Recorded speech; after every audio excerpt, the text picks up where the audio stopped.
আসসালামু আলাইকুম রহমতুল্লাহি ওয়া বারাকাতুহু। সবাই কেমন আছেন? আশা করি ভালো আছেন। আলহামদুলিল্লাহ, আমিও আল্লাহ তাআলার অশেষ মেহেরবানিতে ভালো আছি।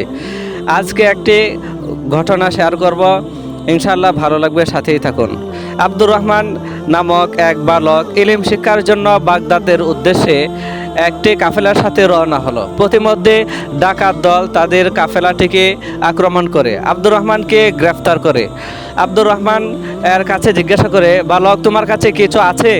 থাকলে বের করো। আব্দুর রহমান কোনো কিছু উত্তর দিল না। তো ডাকাত দল আব্দুর রহমানকে তাদের সর্দারের কাছে নিয়ে যায়। আব্দুর রহমানকে ডাকাত দলের সর্দার জিজ্ঞাসা করে, তোমার কাছে কোনো কিছু আছে?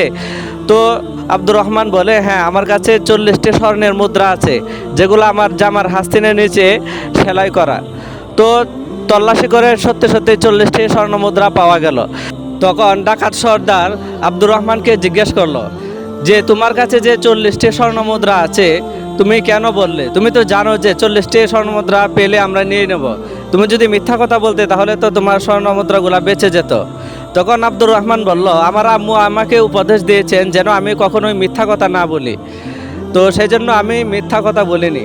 তখন ডাকাত নেতা ভাবতে লাগলো, ছোট্ট একটা বালক তার মায়ের উপদেশ মানে, সত্য কথা বলে, অথচ একটা মিথ্যা কথা বললেই তার 40টি স্বর্ণ মুদ্রা সে রক্ষা করতে পারত। এই ছোট্ট একটি বালকের এত শিক্ষা যে সে একটা মিথ্যা কথা পর্যন্ত বলছে না।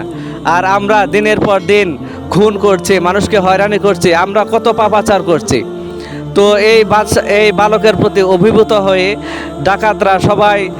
ডাকাত দল তাদের ভুল বুঝতে পারে এবং তারা সেই পথ থেকে ডাকাতি ছেড়ে দিয়ে তারা আল্লাহর পথে ফিরে আসে। তো আমরা সর্বদাই সত্য কথা বলার চেষ্টা করব। একটি সত্য কথা আমাদের মুক্তির কারণ হতে পারে। আব্দুর রহমানেরও মুক্তির কারণ এটাই হলো যে তার মা বলেছিল তাকে সত্য কথা বলার জন্য। এই সত্য কথা বলার কারণেই কিন্তু আব্দুর রহমানও মুক্তি পেয়েছে এবং পুরা ডাকাত দল তারাও কিন্তু হেদায়েতের পথে এসেছে। আল্লাহ তাআলা আমাদেরকে আমল করার তৌফিক দান করুন।